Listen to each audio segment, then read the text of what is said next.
Welcome back to Software Without Borders, where we explore the ever-evolving world of software and its impact on business and industries worldwide. I'm your co-host, Andy Hilliard, CEO of Accelerance, and with me today is my co-host, Olivier Poulard, Managing Director of Software Strategies at Accelerance. Thank you, Andy. And today we're thrilled to have Darrell Swope join us. So Darrell is a seasoned technology product executive with a deep background in SaaS, AI, digital health, and enterprise software. So we're looking forward to this discussion, especially with his proven track record of building and leading high-performance product teams. Darrell is absolutely passionate about achieving product market fit, driving scalable revenue streams, and fostering innovation. Hey, Darrell, we're super excited to hear your insights on navigating the challenges of modern product development. Welcome to the show. Hey, thanks. And really happy to be here. I will say this is my podcast debut, so I'm really excited about it. Wow, excited and probably a little nervous, but you know what? As our producer says, it's just a conversation like at a coffee shop. So let's just kick it off. So Darrell, you have a really impressive background in various sectors, like Olivier said, SaaS, AI, digital health, enterprise software. Before we start asking, granular questions, can you share a little about your journey into product leadership and sort of what made you specialize in these areas? Yeah, absolutely. So it's been quite a journey. So I started off basically as a developer working for Hewlett-Packard out in Cupertino. And I think I may have mentioned to Olivier at some point that where I used to sit is now where the Apple spaceship is. So there's an Apple engineer sitting on top of where, I used to sit out there and code away. So what was there? It's just like a building or something, or just? It was this big site. I mean, HP had a big sort of campus there, right there on Wolf and Avenue. And then so we, several buildings there. And so I was in like building 42 and, you go out and play volleyball. We had a cafeteria, but, that all got consolidated up in Stanford and then Apple moved in. So, yeah. Cool. Very cool. Well, so that's how I got started. And that's really kind of part of got my computer science degree, moved to California to live the dream in Silicon Valley. And then due to personal reasons, my wife and I moved back to Atlanta. And that's really kind of sparked sort of my start with consulting because HP was kind enough to let me move back as a technical consultant. And I'll be honest, I was nervous about it and wasn't sure if I was really going to enjoy it, but I loved it. And part of the reason I loved it was because I was working with people every day on real problems that they were having with their business. And then there's just the variety of being able to work in different industries and, different projects across, different areas of the industry. So it was really fulfilling. It also was kind of the place where I got that little shove into being a leader. That was the first time when it was like, hey, Darrell, we want you to run this project for us. And, I think some people are born to lead and know it. And I think some people need to be pushed into it a little bit. And I was one of those people. So, but I really found that was the impetus for me understanding that, yeah, I can do this and I've got something to contribute. And as I kind of went through my career at HP, I finished off consulting after about 7 years of that. And then moved into more product development. And if you look at my career, you'll notice it's kind of got a bit of a duality to it. There are times when I've been very much focused on technical leadership, and there are times when I've been very much focused on organizational leadership. And there are some times when I've been doing both at the same time. So, when I went from HP, went on to what was then Security First Network Bank, which we built ourselves as the first online SaaS-enabled quicken on the web, if you will, kind of thing. And they later on became S1. That's where I really had a team. I was chief architect. I moved on from there into doing bigger teams at Internet Security Systems. I was chief architect, and I was running a development team of 80 people. And then as I went on to a company called Landis & Gears here in Atlanta, more in the utility industry, I was running some pretty big teams. I had software, hardware, up to 500 people at one point as I was managing all of the engineering for North America at Landis & Gear. So more recently, I've been really more focused on smaller companies, venture capital backed, private equity backed type of companies. But even though the teams are smaller, the companies are smaller, the problems are just as big. They're working to try to scale themselves and grow themselves and really focus on delivering value to their customers. So, yeah, and sometimes those problems are even bigger if you think about it. It's not a matter of size of the company itself. It's more about the problem at stake, the amount of funding, people, etc. Right? That's 100%, Olivier. You don't have necessarily the dedicated staff to go kick off and go solve this problem for you or go work this research for you. It's like you kind of have to roll up your sleeves sometimes. And then you also have to really be focused on how you get the best use out of this much more precious resource that you have in those small companies. But at the same time, it makes you more nimble if you think about it. So, what you trade for a problem, you trade for benefit, I guess. In a way, right? Yep. There's always two sides to it, for sure. There's always two sides to the problem, yeah. That's a story. I think a lot of what we're going to be talking about today is something that you and Olivier have specifically in common, and that is vacillating back and forth in a professional trajectory between large scale, large companies, large bureaucracies and many layers to small companies and mid-sized companies. So, the listeners here, this podcast is targeted primarily to small and mid-cap companies for them to gain some of the insight and best practices, the same ones that are deployed with, Fortune 500 companies and tier one service providers. They occupy their own unique bubble in this world. But how can people with experience like you and Olivier, having a lot of experience in large companies, some of which is applicable, some of which is not applicable, but you've experienced both environments and you've been able to cherry pick sort of what works and what doesn't work. So maybe you can dimensionalize a little bit about your the common challenges that you've observed in building and scaling product development teams, and the things that are relevant from maybe your large scale history that are applicable or modifiable to a smaller scale approach. Can you talk a little bit about that? Sure. So I think there are some things that are very common, between those environments, right? I think even if you're at a large company, and even if you have a really large team, you typically have a reasonable number of people that are your direct reports and that you're interacting with on a daily basis. And that's kind of like your immediate team. And so sometimes you can kind of compartmentalize things that way to say, yeah, there's 500 people that ultimately report up to me, but really, there's these 8 people that I'm working with directly, and then they have their set of teams, and I've got to really be able to use my influence through them to really, make things happen at the ultimate individual contributor level. But I feel like a lot of themes are common and they come through over and over again. One of those that, I find is always the case is you never seem to have enough resources to do what you want to do, no matter how many you have, right? So there's always more projects, there's always more investments to be made, there's always more innovations you want to follow.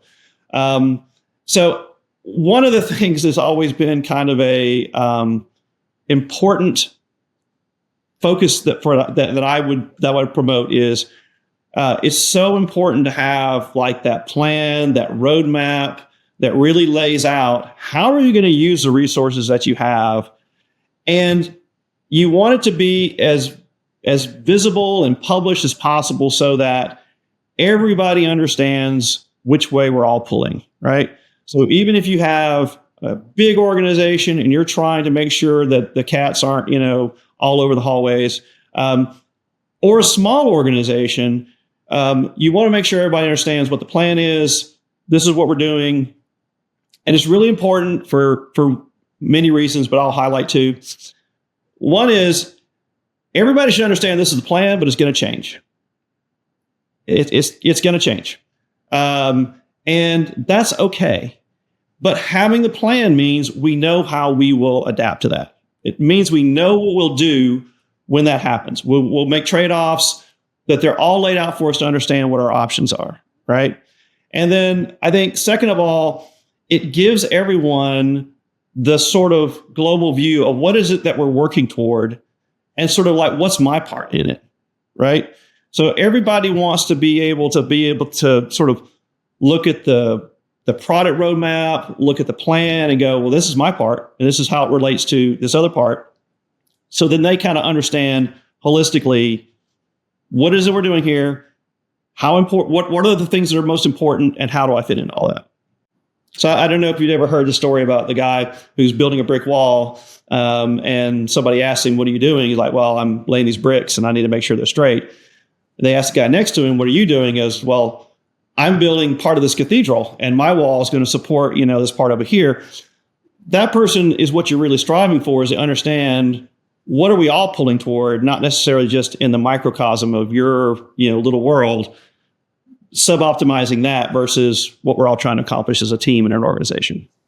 Yeah, it's like the marble, the guy chipping away at marble, and it's like, what are you doing? It's like, I'm chipping away at this marble. It's like, no, there's the statue of David, in the inside of that marble that will, come out. Exactly like that. Yeah.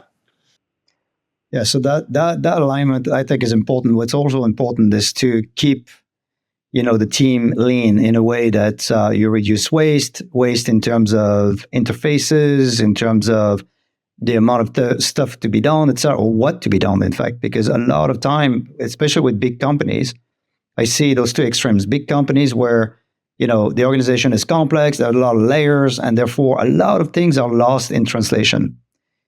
Conversely, for the smaller companies, well, having a plan is not cool, so we need to get moving. It's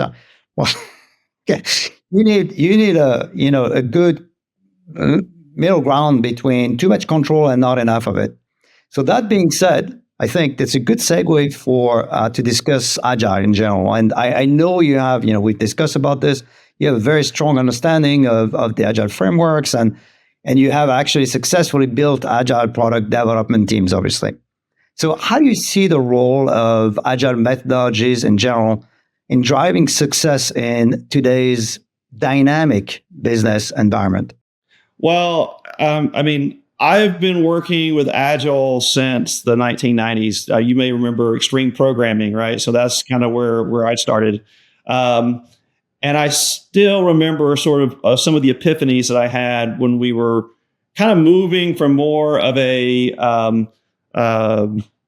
waterfall kind of environment into more of an Agile one. And I think, to your point, right, in terms of dynamic environments, Agile is uniquely suited to really providing a way for teams to adapt what they're doing based upon external or even internal change.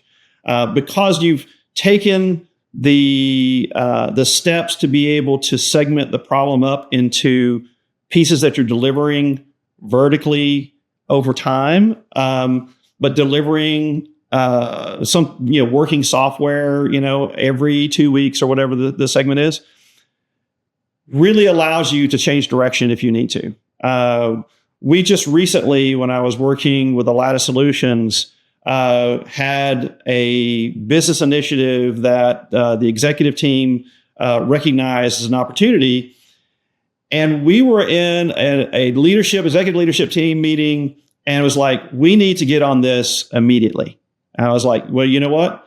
This is perfect timing, because the team is already, we just did our sprint planning yesterday, but we can change that today. So we had another sprint planning meeting. We went in and said, okay, look, I know we had these as our direction, but here's the opportunity. Here's why this is important to the business. Here's why it makes financial sense for us to change direction at this point in time.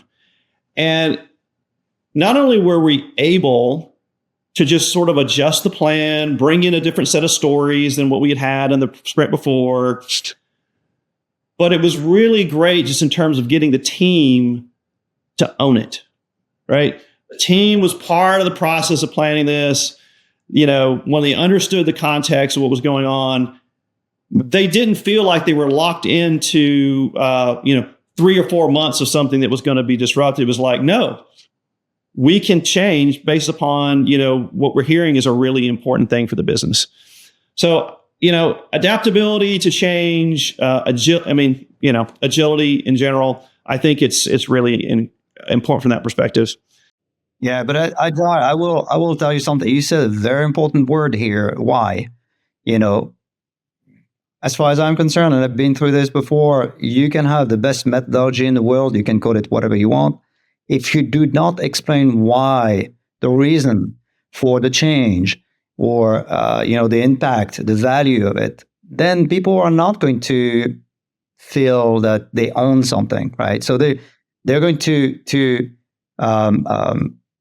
they're not going to commit necessarily to the change, right? Yeah, no, you're absolutely right, Olivier, and I do think that sometimes we can be very much focused on the problems of the day, very much focused on our schedules and delivery, and not necessarily realize that not everyone has sat in the same executive meeting that you were in, right? So that's why I think it's really important that as leaders, we need to provide that context. Let people know what the cathedral is that we're building, right? That's what they get inspired by. It isn't necessarily just the individual screen that they're building. It's that they're going to make the company successful, through their efforts. So it's critical. It's very important. Yeah. One other thing I'd highlight about Agile that I found really powerful is the visibility and the accountability that it creates. So here you are, every 2 weeks or so, you are producing something, right? You have stories that are moving through a process chain, and you're delivering software every 2 weeks. One of our practices that we have on our team is we have a sprint review, and people demo what they're working on. So you come to the sprint review, and hey, here's what I worked on. This is the screen that I built. Here's the API that I finished. Sometimes the demos aren't particularly flashy when they're showing off an API returning some data, but it builds an expectation in people that, hey, next Friday I've got to show this off. So I want it to be something that people look at and go, that's good work. So and not only are you delivering something and delivering something that is of value to the business then has a chance to validate the value of that delivery, right? Because sometimes things are good on paper, but guess what? Once they are actually in front of you as an API, and I've been through so many demos of APIs, yes, it can be exciting sometimes, quite frankly, but that's the nerdy guy that's talking here. But but the business then has the opportunity to validate the value and make that change that you said earlier, and then explain, okay, this is why it's not going to work. So perfect software, no bugs, whatever, but who cares if, whether you have bugs or no bugs, if that does not really provide any value. Yeah. And I'll add on to that with one little piece, which is it allows more than just the development team to do that as well. So one of the things that I found is extremely valuable is having the support team view it, right? Have the support people be part of that sprint review, because they always have some great insights about, hey, the customer's going to see that and be confused. Or I get tons of questions about this all the time. You should do this instead. It's such a wealth of information about how customers actually interact with the product that the developers don't always, have a great appreciation for. And by having something produced very frequently, periodically, it provides an opportunity for that level of visibility and accountability across the organization. I've worked with many support teams. In fact, I've managed and led support teams as well. That was part of my global remit. And I will tell you that the support team, whether it's customer support, technical support, they are the true expert, the SMEs. They are the front line. They hear it all. So, too often the problem is product managers, invent things, but not necessarily having that relationship with the actual end user, not necessarily the end customer, but the end user. That's two very different things. One buys, the other one uses. That's two different things. Of course, the customer and the end user could be the same, but often it's not the case, right? So, having a view of how the system is used and the value that it provides I think is key. Yeah. We actually had our support team as part of our formal QA process when I was at ISS. We would go through our QA site. Of course, in Agile, we're doing QA along the way. Then we have like a final verification, and then support would get it. And they always had something that they had found that the developers missed, the QA team missed, the product manager missed, but they understood, how it was going to get used. Maybe it's some like system that they, knew people were using that nobody else, really thought about. It really is a great resource in terms of validating and getting a lot of feedback on the product and the development. Yeah, and I could give you some numbers from experience because I've done it, multiple times where the QA team, actual testers plus product, everybody testing, engineers, testers, product, they will typically find, or through automation, by the way, they will find 95% of the bugs. And then you involve the support team, and then they will find the other 10%. Yeah. But the difference between the 90% and the 10% is that those 10% are the ones that really matter. They are what I call the critical bugs, the one that will kill you in production. Yeah. Take the system down or provide the wrong experience. Yeah, sure. Yeah, and I want to run with that just a bit because the third thing from an Agile perspective that I always found to be one of its superpowers is the tight integration between QA and development. It used to be kind of you had your QA team and had a QA manager, and then development team would develop something and they would give it to them and then they would test it. And meanwhile, they would run ahead and start developing something else. And it's like, there was always kind of this us or them kind of between the teams. It could be healthy, it could be unhealthy. But what I loved about Agile was getting a QA person or two on the sprint team. And so when a story gets developed, they're listening to how the story is being written. They are, working with the developer as it's being written. They get the story right after he's finished, the first cut of it and starts doing their testing with it. It's very integrated and ingrained in the development process. So it's happening almost at the same time. And it's a much more collaborative relationship at that point. It's the engineer and the QA person are working together to get this to work and be correct, as opposed to the engineer built something and the QA person is trying to stop them from releasing it, right? It's much more us than, us working, against each other, so to speak. Yeah, and it's really the difference between verification and validation as well. And so let's not forget that. So you want to verify that everything is good and you want to stop it before it goes into production. At the same time, are you delivering the right thing? That's where validation is important. And doing it the right way. That's really the QC part, the or so-called quality assurance, if you will. So it's the right thing versus the right way, right? But both are important. Hey, Darrell, I wanted to pivot this conversation a little bit because you're also a contributor to a pretty large piece of work that we're doing on the total cost of delivery.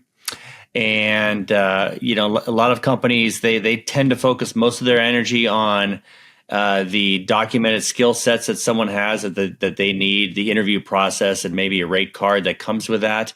But there's so many more factors, as you know, that really tell the tale of cost and value. I mean, this piece that we're writing has 16 chapters, but actually some of the chapters have an aggregation of a couple of elements. So, there's 25 or 30 different elements that really have a larger impact on value gained or value lost and cost to development. And we've asked you to comment on a couple of those things, which is expertise, specialization, and accountability. So, as I said, a lot of companies are drawn to offshore development because of the potential cost savings, the cost at the rate card. But, how can organizations strike the right balance between cost considerations and also the need for expertise and specialization and accountability? What are some of the risks overemphasizing costs at the expense of these other things? Yeah, absolutely. So, if you've worked in organizations where outsourcing has been employed, oftentimes it starts off with, hey, if we just did this in India, it would cost us 25% of what it's costing us, to do here. I actually, a couple of years ago, when I first joined Alata Solutions, I remember the CEO sent me an email, and it basically was like, hey, I have a buddy who can get us resources in India at 25% of the cost of somebody here. Why don't you go give him a call? And I remember reading that and thinking, all right, I know the CEO now for, 4 or 5 months. I think I know how I can be very open about, what are some of the potential issues that we could face here. And I wrote in this email that I didn't realize until I finished it. It was about 1.5 pages long.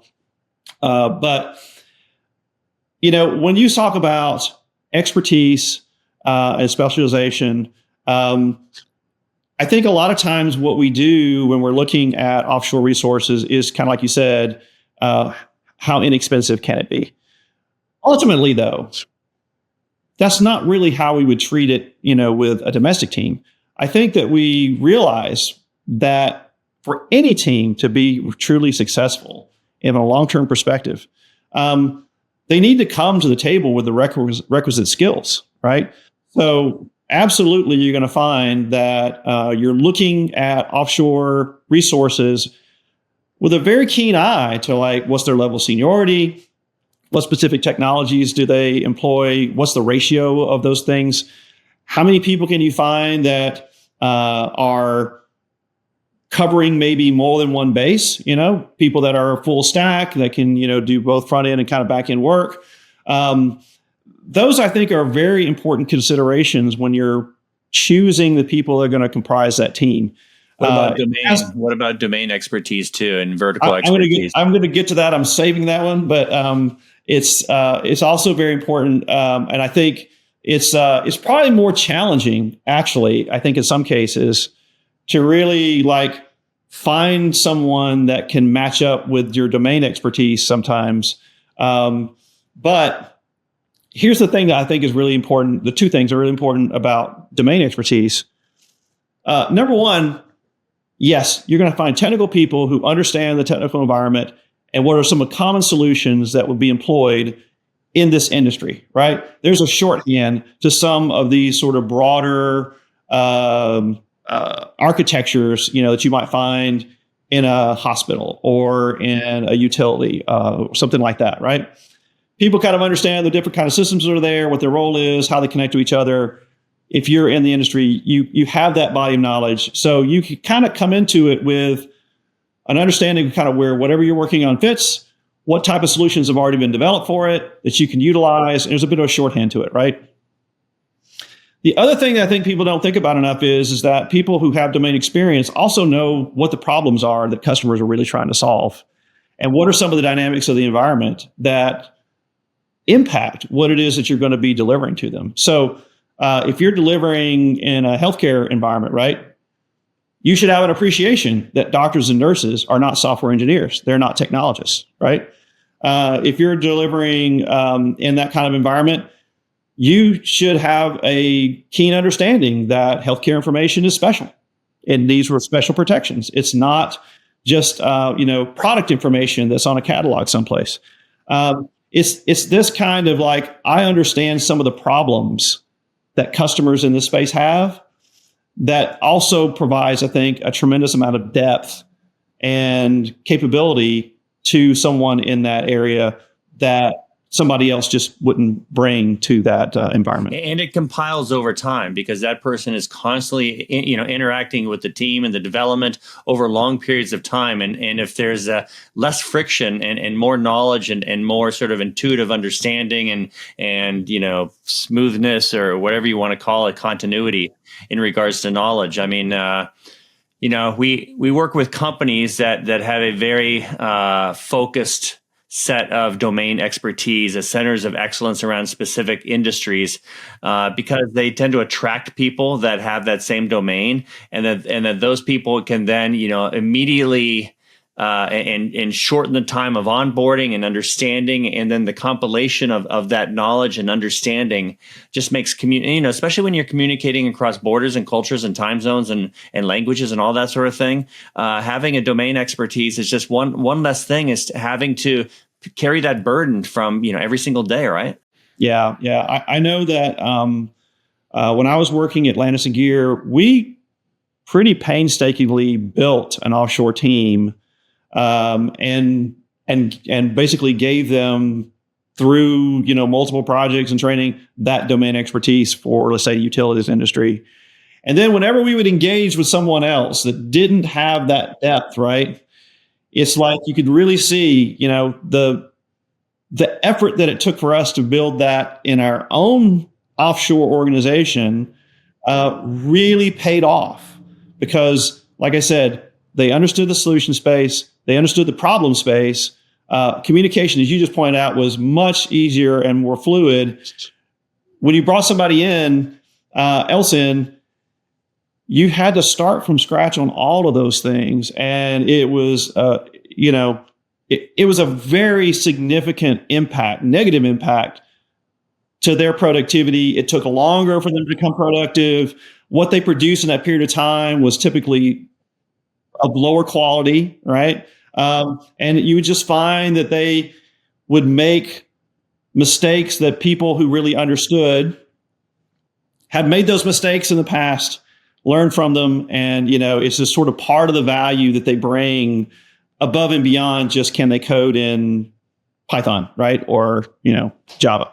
Absolutely. Look, I'm going to limit myself here because I can continue to talk down this path, but I also wanted to switch to the accountability part too. So, what have you seen? What have you done in the past in order to empower your people, your teams, and make sure that they are, fully measured and accountable for what the deliverable is, and that they, accept it, and it brings them a feeling of greater self-worth, greater accountability, of course, and more sort of integration with we're in this together, as opposed to just we're being contracted to do X, Y, or Z.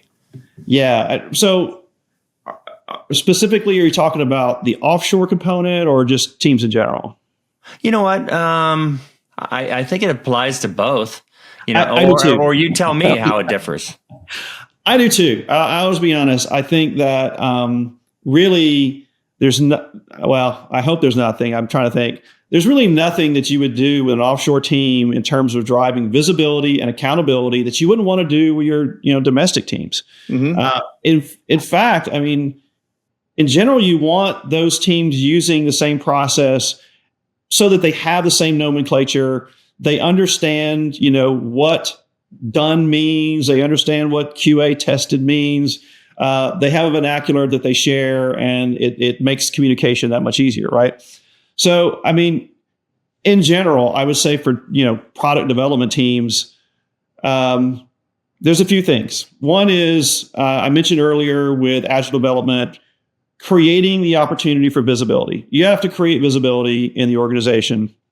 So one of those is through, as we're going through, we're looking at, what are we accomplishing in terms of looking at the plan and how we're checking off milestones. So you have the plan, you have your status meetings, you're, kind of rolling things up, but you're creating the opportunity for more and more people to understand what's going on in the organization and with the project and that you're working on. And one critical aspect of that is having a set of metrics that really kind of drive the right behaviors. So I tend to want metrics to be as simple as possible, as automated as possible. And in every case, I can point to a metric and say, I have an action associated with that.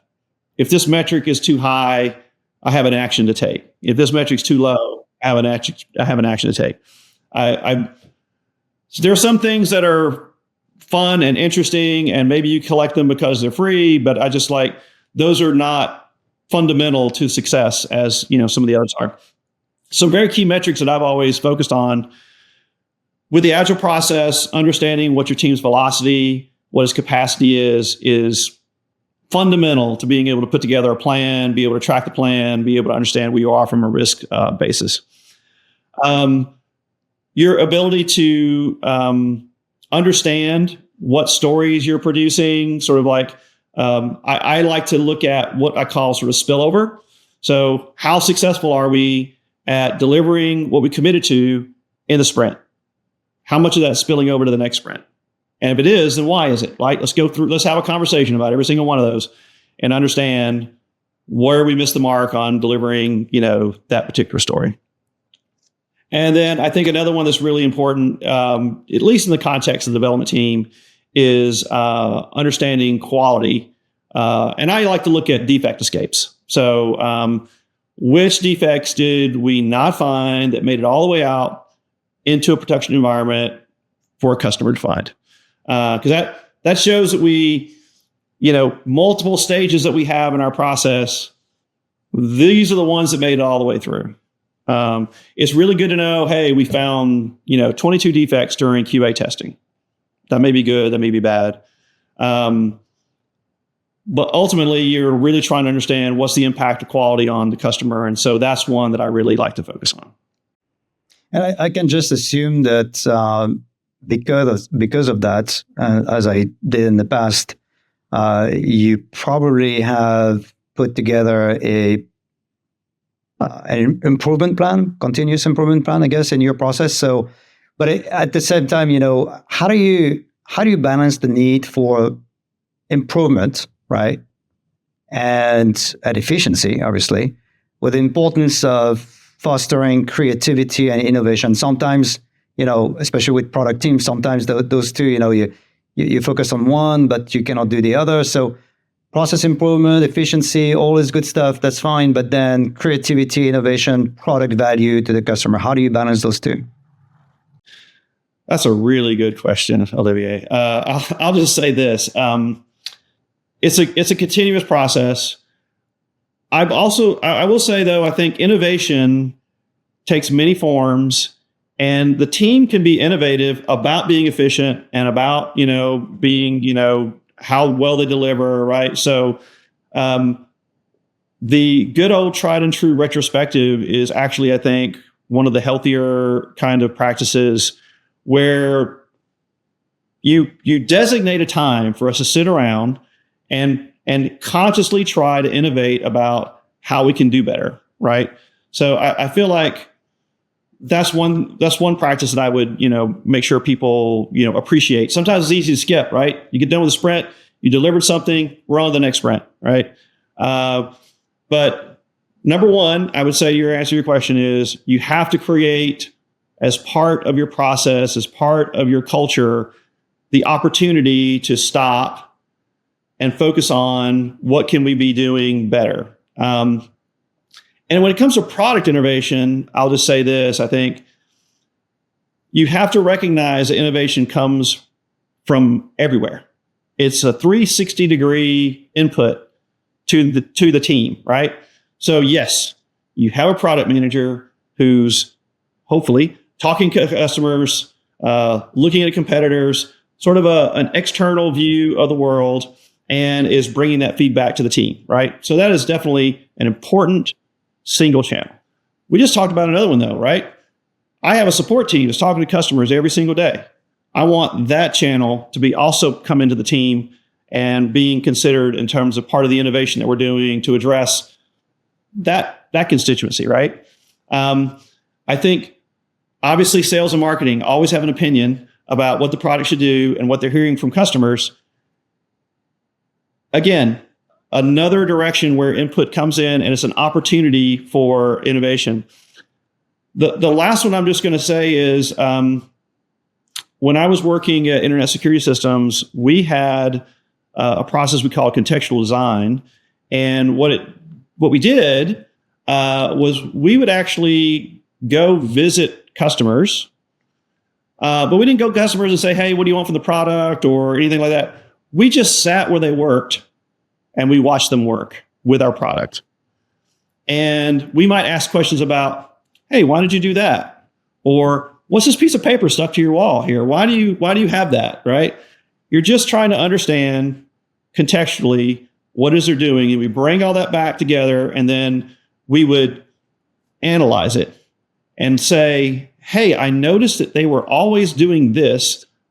They shouldn't be. Why are they doing that, right? Or one of my favorites was the piece of paper. We went to visit, this was when we were doing internet security stuff. The guy had a network map posted on his wall, and we were kind of like, how come, how do you use that, right? He's like, well, I need to know about sort of which zones have which IP address ranges. So sometimes I need to, refresh. So I was like, that's great. That should be in the product, right? We should be able to make it easier so that they know where the zones are and whether this threat's coming from internal or external and make it much more visible to them, right? So again, that's sort of like another source of innovation is like being able to really understand the context of how things are being used and then brainstorming how you can get past the feature and to the problem. Now, balancing all that, Olivier, I think this is really a challenge. At the end of the day, I feel like everything that's worth doing should be a story. So we can see them in the context of everything else that we're doing. So if I have a process improvement or if I have some architectural improvement, I want them to be stories and I want them to be in the backlog for candidates in the roadmap. And then basically we're trying to make some level of business decision about, are we going to make a long-term investment here? Do we need to be more short-term focused? I have employed in the past where you have, let's say, hey, we're going to spend 1% of every sprint or, every month's worth of work. We're going to spend that on quality improvement, or we're going to spend that on innovation around process. And I do think that's effective, but I think it's harder to stick with than if you have a true kind of prioritization that you attach to these tasks and put them into the project plan, into the roadmap. So you can say, hey, we have a really important release, for this feature. And then we have a time to address. So let's get some stuff off the backlog that are more architectural or process oriented and put them there. It's much easier to explain to the business. It's much easier to kind of, I think, contextualize for the team as well. Because it's, how things work when you're under the crunch. The first thing you're going to do is jettison those things that are more long-term beneficial, but are short-term urgent. And so that's why I like to take an approach of giving everything some scope and making sure it's in the plan so that you can prioritize it versus. Absolutely. It's just, you made me think about something because we talked about improving the process. I'm glad that you mentioned that, as opposed to just improving the product, which is what. So improving the product, features, technology, etc., the process, the ways of working, even the process within, or the business process model, if you will, within the product. But there's another important variable. Probably critical. It's the people, right?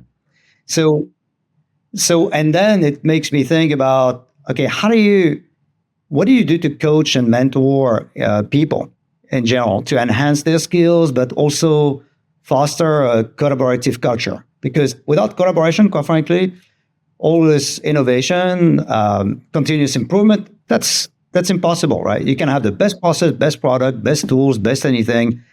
If the people are not, you mentioned that earlier, that they need to understand why, the reason, they need to be motivated. Obviously, they need to be committed to the change.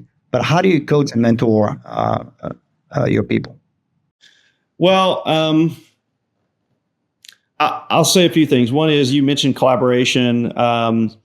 And I would say that one way that I feel like I have to coach and mentor is, at first, I need to be a good example of the values that I'm trying to coach and mentor them to follow myself. So if I want my team to be collaborative, then I need to be collaborative myself, looking at how they look at how you conduct yourself and how you apply these lessons yourself. So you need to be able to live walk the walk, so to speak. But when it really comes down to mentoring folks, I kind of have two modes, I guess, right? So one is, I'm working with this person in the context of us doing our day-to-day work, and I notice something that they're doing, and it's like, I think there's a lesson to be learned from this, right? So what I might do there is, like, maybe not in the room, right, with people there. It's like in a separate meeting, I might come by and say, "Hey, I thought you were doing a great job on this. Here's some things, though, I think you should think about in terms of either how you conducted yourself or the way that you were getting the result." So something as in context as possible, I think, is the most appropriate, most effective coaching that I can give, because it's all live in our mind. And we, can use that as a lesson, either for something very specific or maybe for something more general. As a lesson, and also as a benefit to themselves, because what's in it for me in the end? Yeah. So when you coach someone or mentor someone, it's in the context. So of course, in the context of the company, the product, the customers, but it's also the context of that person. And knowing that person well, and their motivation, what excites them, etc., helps also coaching them, because you can determine, what they would feel committed to, and that kind of So knowing the people, closely is important, and then showing the benefits. It's not just the benefits to the company. It's just too many times it's a one-way street. Coaching, mentoring should be a two-way street. And by the way, I've coached and mentored a lot of people. Guess what? Yeah. I've learned so much from just coaching. So I got something out of it. That's so true. It's one of the reasons I want to, at some point, become a flight instructor, because I'm absolutely convinced that you can learn so much from instructing others, mentoring, coaching, etc. Yes, you're 100% right. I totally agree with that. I feel like sort of another mode that sometimes I would employ is really, I'll just call it a little bit more formal mentoring, right? Where really what we're trying to do is say, "Hey, I'm trying to get you to raise your game," right? And so here's like an actual task I would like for you to take, understanding that you're going to learn something from it, right? Or here's basically a set of recommendations that I have for you in terms of how to grow yourself in your career. But I'll say one thing that I often tell people as a way to kind of grow themselves and a way to approach kind of the way that they manage their personal career is to really be on the lookout in terms of what's missing with the team. What could I do to help? Maybe it's not necessarily the exact description of my job, but I notice that we're not getting, the right information from support on these tickets, or I notice that tickets are coming in and are getting mishandled. Can I help with that? Right? So what can you look at yourself and recognize is an area that would improve the team, and then jump in there and do it, right? or come to the table with, hey, here's some improvements for the retrospective, right? But one of the things that I try to coach people on is, if you want to move up, if you want to see yourself, in a more senior position, one great way to do that is to be looking around you, have your head up, see the team, not just you, not just how did I do my assignment, but what's going on with the team and how can I lift everybody up? That's what you're really looking for in a leader. And that's really, I think, how people notice you, if you want to say, in the context of an organization, right? That's great. Darrell, I'm going to bring this home in one last question about the sort of a futurist question. And that is, we're living in a very dynamic world, and I'm sure every generation and every person says that no matter where they are. But I mean, I don't know. I mean, with technology and AI and cultural and political, et cetera, geopolitical, macroeconomic, microeconomic, whatever you want to call it. So specifically in regards to technology and product development, a lot of companies, I feel, in talking with them, are struggling to adapt to a changing landscape of product development. Specifically incorporating AI and navigating this environment that we live in. So, what sort of guidance would you give these companies? Sure, I will say this is a very dynamic time. I know, just like you said, everybody feels like their time is changing and everything, but there are two things actually about today that I think are, in the development context, really important. AI is absolutely one of them. And, for folks that are struggling with that, I think there's two things for them to think about. I noticed in some of the people on my teams that some people look at AI as a threat. And, I had like a senior developer, and I was basically coming to him saying, hey, I really like to get an idea of how you could use AI. I want you to try this tool and use it in your job. And I want you to kind of help us be more effective by incorporating this. And it was very much of a, I don't need that tool. I'm a senior guy, blah, blah. And I think one thing that people have to do is get past that. They have to get past the fear of, AI is going to take my job, or AI is going to make this thing that I do obsolete.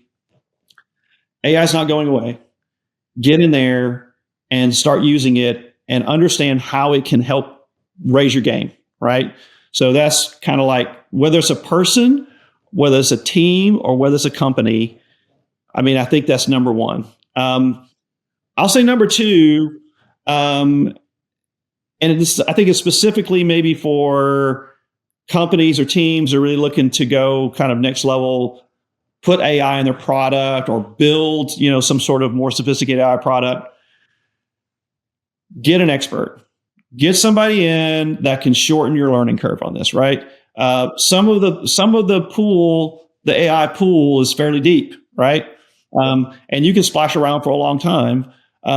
I would really suggest, and I've done this in the past. When we were at Fair Warning, we built an AI anomaly detection engine, and we just didn't have people in the company that had that deep expertise in AI. So it's like, step one is get somebody in that understands it deeply, has done it before, and can walk you through the mistakes without you having to like flounder around for a long period of time. You don't have time for it.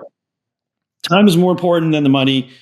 Spend the money, get an expert in, but you want to make sure that the success criteria for that includes you and your team understanding how to do it the next time, right? So it's not just deliver this thing for me.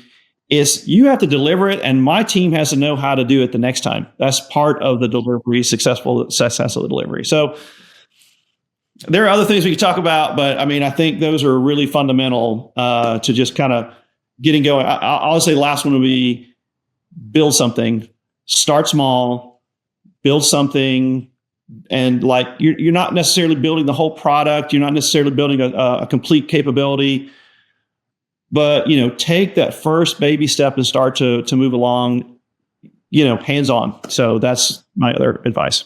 That's Great. To me, with AI or any new technology, that's where offshore can be extremely useful. They can come in, bring the knowledge and experience, and help the team, your internal team, to rise essentially. So, and that I've seen this before. And it's not just about AI. By the way, I had a team back in the mid 90s, and we were switching from C to C++. That sounds a little bit ridiculous today, but I had so much resistance. Why C++? We're doing so well in C, and we can do everything in C. And then moving from, let's say, C++ to Java or some other language, or Python now, or whatever. But people always resist change, for one thing. So, like I said earlier, I think what's important is to show them, or tell them and show them, in fact, demonstrate the benefits, what's in it for them in the end. Once they understand that, why we're doing this, why for the company, why for the customer, but why for me as well, me, the programmer, then things are a bit easier. But offshore can bring, I've done that multiple times, where offshore can bring a wealth of knowledge and experience on board, and then transfer that to your internal team. At the same time, the internal team has to be formally trained on those techniques, because, object-oriented technologies, for instance, means that you understand object-oriented design, analysis, all this stuff, programming, obviously. AI means that you need to understand, data and neural networks and certain. I mean, it depends on what you do, but if you integrate any kind of machine learning into your product, you better understand what that machine learning does and how it does it. Yeah. I think that's a great point, and I will just highlight, it's not one of those, it's all those together, right? So if you have a specific thing you want to do, hey, we're gonna get into AI by doing X, then you can bring in an expert or team of experts, you can provide training, and all together work on providing, doing this one baby step so that everybody's immersed in it and learns from it together. That, I think, is one of the most fundamentally effective ways to kind of manage change and maximize adoption. Yeah. Great points, guys. Darrell, hey, thank you for joining us today. Your expertise in product leadership, agile development, and scaling product teams was incredibly valuable. To our listeners, we hope you enjoyed this episode of Software Without Borders. If you're interested in learning more about product management, remote team optimization, or the latest trends in software development, please be sure to subscribe to our show and leave a 5-star rating on your favorite podcast platform. Thank you, and see you next time.